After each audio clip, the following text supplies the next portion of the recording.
Attorney Rona, with all due respect, I just don't think you're understanding my exact vision for this firm. Well, neither do you understand what our vision is for Keystone. Let's discuss this some other time.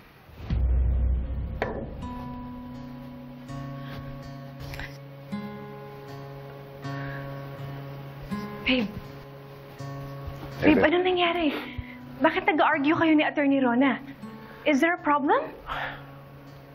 Well, paano hindi kayo mag-argue, babe? Paano hindi ako magbubwisit when I feel like my position as principal managing partner here in Keystone is being undermined? I mean, why did she even bring me here in the first place if she's the one who's still going to be calling all the shots, right? Gusto niyang tumanggap na napakaraming kliyente in such a short span of time. And they all have very demanding corporate legal requirements, might I add. I told her that's not the right way to go. Una-una, we can't find the right associates within the required time period.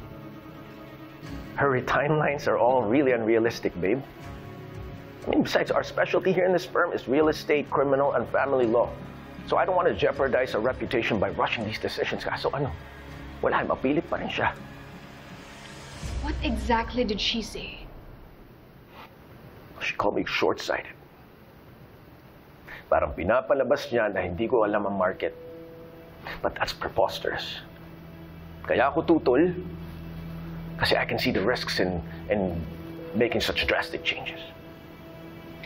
Okay, babe, you have to calm down, okay? I'm sure na nare-respeto naman ni Attorney Rona yung position mo. Bigyan mo lang siya ng time to absorb everything that you said. I'm sure na makukuha niya rin yung point mo. Eventually. Well, she better. Because I told her, if they keep going with this direction, then I might have to start seeking other opportunities.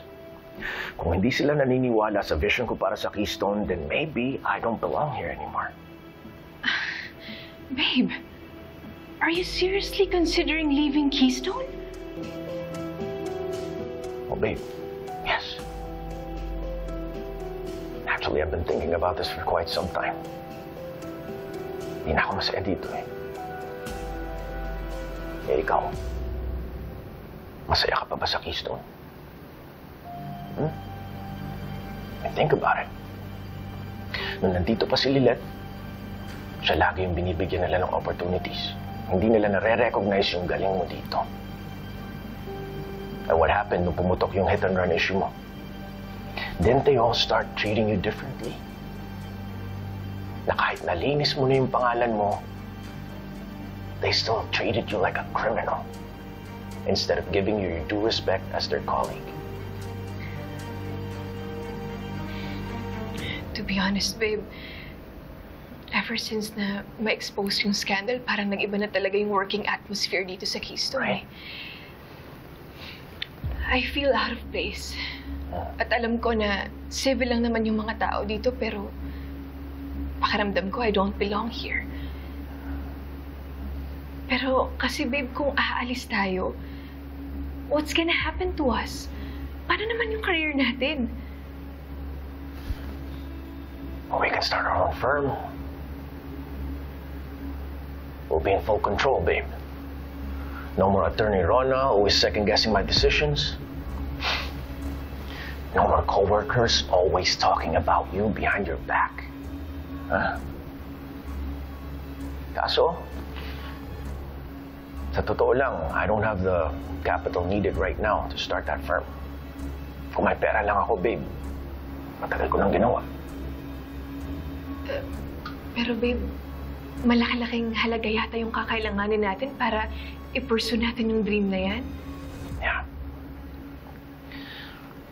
Kaya nga nahiya ako sabihin to sa'yo, babe, but I may have a way to make our dream firm a reality. Paano? Well, you said you're gonna hold an auction, right? A charity auction para makatulong sa tao. Huh? Yeah. Well, what if we take the proceeds that we raise from that auction and then we put it towards starting our own firm?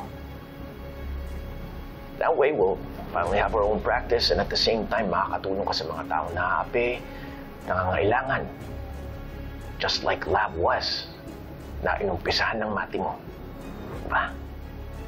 It's perfect, babe. It's like Hitting two birds with one stone.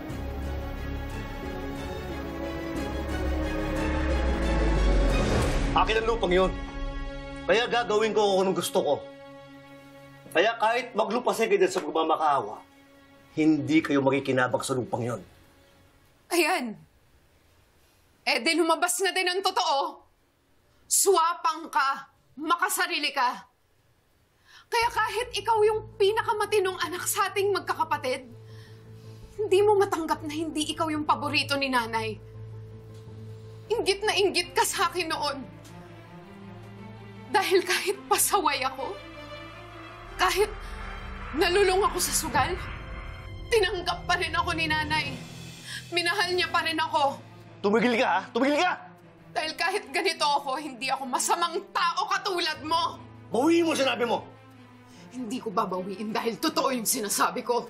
Tumigil ka na! Tama na! Bakit hindi mo na lang kasi aminin na ginagantihan mo kami ni Kuya Ramon? Kaya mo pinagdadamot sa amin ang karapatan namin sa lupa dahil mas minahal kami ni nanay.